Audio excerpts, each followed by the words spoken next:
Welcome back to another episode of the Challenge 38 recap. This week we have episode 3 of the challenge, Ride or Dies, and we're just going to jump right into it. So last week, the last thing we saw was Jordan coming out. Obviously, Tori is super shocked at this. No idea. Hadn't talked to him in a year and a half, and she was not expecting this at all. But this week, we get that to start, and then Anissa comes out right behind him, which kind of shifts her perspective a little bit.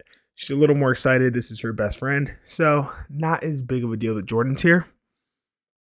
But one thing I wanted to touch on about really early on in this episode is we get a clip of Horacio talking about their recent elimination win.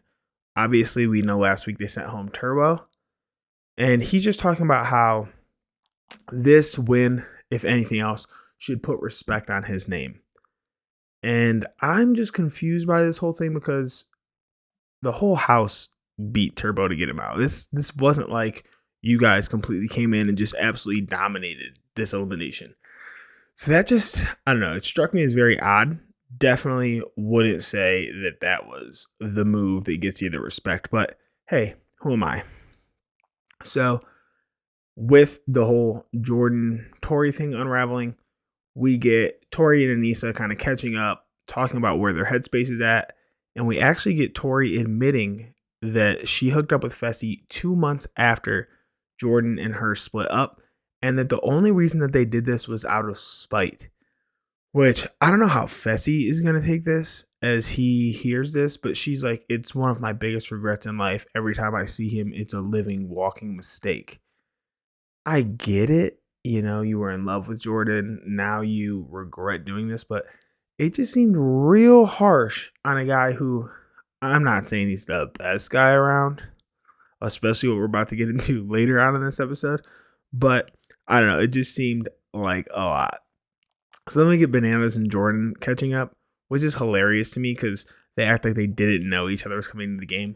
We obviously saw the preseason clip where everyone who comes into the game is already meeting up, talking about the cast. So that was funny to me. But they talk about how they don't know where Nelson and Fessy stand in the game. Bananas kind of clicks him in on here's the rookies who are paired up together, but they say it would be interesting to see if Fessy or Nelson won, how things would go. This immediately tells me, okay, one of these two is probably going to win this challenge today. I personally was leaning towards Nelson just because they've been playing up this whole haven't won a daily. They even joke about it again in this episode. So I think regardless, we're going to see him win a daily this season. It's inevitable at this point. It's a storyline that they're obviously trying to get that arc for. But to keep going off this whole Fessy thing, he is now going by Fessel, which I watched this season of Big Brother, so I knew this was his name. That's kind of what he went by in there. And it just, obviously people get nicknames. Like, I don't think it was any disrespect, but I do get where he's coming from. If he can shed some light on his culture, then sure, by all means do it. I mean, it's not like there's a ton in, especially in the challenge house, but just in reality TV in general. So if he wants to be that guy, by all means. But Bananas is like, no matter what's going on with his namesake, he's always going to be Messy Fessy. We get Bananas talking about Fessy messing around with 4 different chicks. And then we get Fessy confirming that he's pursuing multiple women. Personally, he's a single guy in a challenge house. Play the field. You don't got to wife anybody up. It's honestly better if you don't, because at least then everyone knows where they stand. But it's just typical Messy Fessy behavior. So by this point, we're getting ready to go into the daily. And like I said, Fessy, Nelson, Annalise, and Tommy have all gotten a lot of screen time. So I think that this is foreshadowing the rest of the episode to come. The challenge isn't really good at hiding the way that they want storylines to play out in an episode. It's always been that way. It's actually gotten better over time because they used to just blow it in like preseason trailers. But so I am feeling like Nelson or Fessy's going to win. Annalise and Tommy are probably going into elimination just from the way they've been talking about eliminations. But anyway, we get into the daily challenge today, and it is called Build Me Up. Essentially, it's going to be played in 2 heats. And what they're going to do is they're going to have to run all the way down. There's these 6 giant barrels, like kind of like wine barrels, but they're obviously not going to be filled or anything. But then you have to carry them down to a checkpoint, stack them up, set off a flare. You have to do that 3 times, and the one to do it the fastest is going to win. So in the first round, we got Fessy and Nelson like competing for the top 2 spots. They're back and forth, and it's just kind of going back to what I had expected. I'm like, okay. And the whole time I'm like, oh, Nelson's winning. Well, Fessy and Mariah end up winning, which this is like the first time we've even seen Mariah get any screen time. I get like Fessy's kind of even been under the radar, but as a rookie paired with a vet, you think that you would get a little bit more backstory, but we haven't gotten much about her. Even this episode, we don't get much about her as a person. So hopefully that unfolds a little more. I really want to get to know some of these newer players a little better. So round 2 or heat 2, Horacio and Olivia, Johnny and Raven come out of the gates hot. And I mean hot. They are moving. We get sound bites of all the vets and how nervous they are about how competitive these 2 rookie teams are winning. And not only that, but they are worried that if one of these teams win, that it's just going to be all vets in there, and they do not want that to happen. So for the first time ever, we got people like rooting that hopefully Fessy finishes faster than anybody. But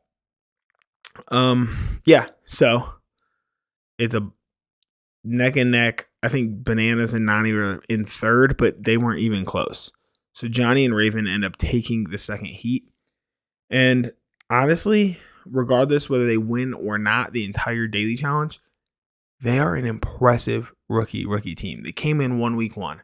Now they're competing to win week 3, and it is very, very impressive and paints a target on their back. So we get TJ talking about who won this challenge, and luckily for all the vets, it was Fessy and Mariah, which Johnny and Raven basically know that this means they're probably going in. And I think all rookie pairs out there are like, fuck, this is not going to go over well for us. So now we get more screen time for Annalise and Tommy. They are pretty much talking. Annalise is crying about how poorly they did. And this is just more and more leading me to think that they're going to have to go in at the end of this episode. Bananas actually surprisingly like talks him up, and he's like, look, like there's a couple powerhouses out there. You guys are little. This just isn't your challenge. Like there's something else that you're going to be good at and other people are going to do bad at. I think that, I know that Annalise and his ex Morgan were friends outside of the shows. So I think that maybe he has some kind of connection to her just from before. So I think like that may be why he feels like he can reach out, because he's not really the type to just go up to random people. Who knows though? Maybe 40 years old Johnny Bananas is coming around. He's more caring, but I don't know. So we get the deliberation. Fessy calls in Tommy and Annalise, Colleen and Kim, Johnny and Raven, Olivia and Horacio. All 4 rookie teams. Johnny basically just says, hey, if there's any way that we don't have to go against Horacio and Olivia, that's my friend. I would appreciate it. Like, I get that you got to do what you got to do, but I would appreciate not going against my friend. And then we go out to the club. We see Tommy and Annalise kind of politicking their way around. They tell Colleen and Kim, hey, we want to work with you moving forward. If we pull the safe, we're keeping you safe. And they turn right around and tell Olivia and Horacio the same thing. And they even bring up the fact that we just saw you talk to Colleen and Kim. And like, no, like, we didn't make any promises to them. We room with you guys. Like, we want to be here with you. You're a strong team moving forward. You're who we want to save. And then we flip it back to the Tori and Jordan arc. And she basically just confronts him about everything, how she didn't know he was going to be here, the end of their relationship. And honestly, it went way better than I expected. I look over, my girlfriend's tearing up. I'm like, oh, wow. But I don't know if this is an arc that we'll see, but I could see them working things out on some level. I'm not saying they get re-engaged, but it seems like they both have a lot of love for each other, and that there was just something that was disconnected that it seems to the eye of a viewer could potentially be fixed now. Do I know this? No. Do I hope it? Yeah. Jordan, fucking love the guy. Tori's had a weird little arc. Like, I feel like I always say, I feel like she had a Cara Maria arc where she was like the underdog. She starts to climb her way up, and then all of a sudden people start to hate on her. But I do attribute that after hearing her talk to, like, she was in a dark place. I think that the whole idea of mental health has been more opened up, whereas Cara Maria never really talked about it. But obviously we know that that's an issue that she has struggled with, especially given like the fans of the show and how rabid they are. And so I think like Tori's at a good place, and I actually think that this is her redemption season. So I'm excited to see that. So Colleen is one of the 4 people who is messing with Messy Fessy. And she goes to talk to him. He assures her, "You are not who I'm putting in." He's like, I struggled even saying your name. You're not the name that we're saying. I can assure you of that. So when they get down to the zone, he makes a big move and he puts in Johnny and Raven. I respect it. They're a good competitor. Let's try to get them out. They're already mad at you because you put them down here anyway. It is what it is. Like, you already know they're taking a big shot at the vets. You got to do everything you can to save your ass at this point. Kim and Colleen pull first, blank dagger. Annalise and Tommy pull, safe dagger. And this was who I was hoping would pull, because they got to show their cards now. They have to show that we told both teams they're safe, but now we have to choose one. And ultimately, they choose to save Kim and Colleen immediately. Olivia and Horacio are like, "Whoa, you gave us your word." They turn around, tell the whole cast, like, "We had a talk. They said they would save us. Don't trust shit they say." And Raven gives them both middle fingers. You get clips of Vet saying, "We're taking notes. We ain't trusting them." So I think that Annalise and Tommy just put an even bigger target on their back. Not that they have one in the first place. They haven't really done anything yet this season. But just the way they're playing a very scared game. And there's nothing I like less than someone who's playing a scared game.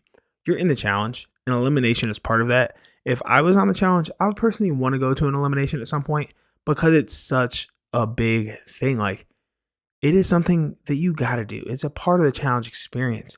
And to play of it so scared was just weird to me. Devin said it right. Big brother vibes. Take that dagger, stab somebody right in the back, baby.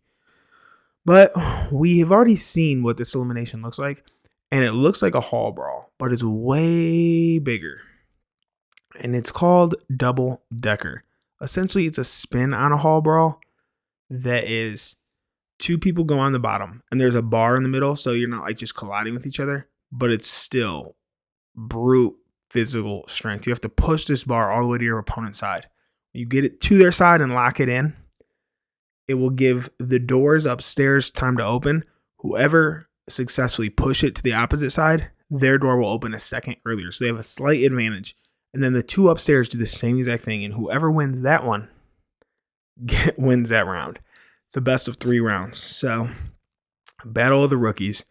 Horacio and Olivia, Johnny and Raven. Horacio starts to see Johnny, like, every time he goes to push, because they collided right in the middle. Like, I mean, right in the middle. Like, they were shot out of a cannon here. And he's noticing that Johnny is taking a step back every time he goes to push. And so he uses that leverage to his advantage, and he's able to push Johnny all the way back. For some reason, Olivia hesitates when her door opens. Like, her door swings open. A second later, Raven swings open, but they both take off at the same time. Super weird to me. I don't know if she was just nervous, if she didn't get it, but it doesn't really matter because Olivia pushes Raven back and they take round 1. At this point, I don't think Raven's head is in it. We've already seen her kind of all over the place with Johnny over the past couple episodes, definitely this episode. And now she's went down 0-1. So personally, I just didn't think she was in it. But now we're going to switch sides. So the girls go downstairs and the guys are upstairs. Girls are down. Olivia just manhandles Raven. I was not expecting this from Olivia. I was super impressed. And so upstairs, doors swing open. The boys collide again. Horacio is able to like take Johnny down, like to a knee, like pushing him back a couple times. And Johnny somehow manages to get up, power through, and push Horacio back. So it's tied up 1-1. The girls go back upstairs, guys are downstairs. And at that point, I'm like, it doesn't matter what happens downstairs. I don't see Olivia losing. I think that if the girls had stayed downstairs, it would have been a much closer game and Johnny would have stood a chance. But the way that it happens is absolute insanity. Johnny and Horacio go at it again. Like, they are just clashing in the middle. Johnny, before he even, well, I can't even say that because before Johnny comes out, he falls. Like, he trips and falls on his own.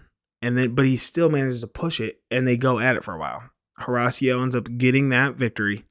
The doors open and this time there's no hesitation from Olivia. She's gone. And by the time Raven even gets to that bar, she has no chance. She's just being thrown backwards. And Horacio and Olivia win their second elimination in a row.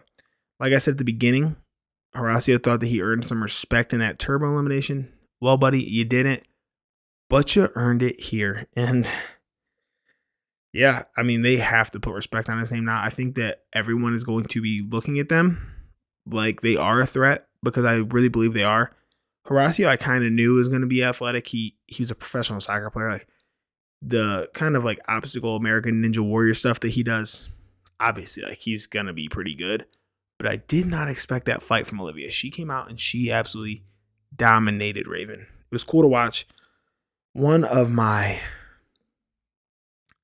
favorite, like, double eliminations. Usually, like, they'll go like, all right, guys go, girls go. We'll do the best of both. This was like, you have to rely on your partner. So they were able to get to where it wasn't just a bloodbath. Obviously, Olivia Raven was a bloodbath, but like overall it wasn't. It was 2-1 and it was awesome. I'm sticking with my bananas Olivia scenario. We got a bite of Nelson saying like that's who he has eyes on. But Johnny reaches over, and I can say Johnny now too, because Johnny and Raven are gone. But he reaches over and squeezes her hand ever so lightly when she comes back from her victory. And that's all I needed to see to stay firm in my theory.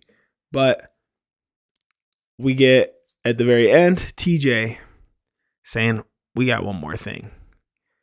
And here comes Darrell and Veronica right at the end of the episode. We know as fans, this is the last duo to come into the game. So this is where the game really starts. And the vets got the numbers now. And I'm excited to see it. Let me know what you guys think about really anything this season. Let me know about the Olivia Bananas theory I got going on. Let me know what you thought of this elimination. Did you like the double decker? I thought it was freaking awesome. Let me know who you have at the top of your power rankings list. And that's about all I got for you. We will see you next week right back here for another recap of the Challenge 38 Ride or Dies. Subscribe to the channel. You'll get this. A lot of my fitness stuff. A lot of everyday content. So thank you all for watching. I'll see you next time. Peace.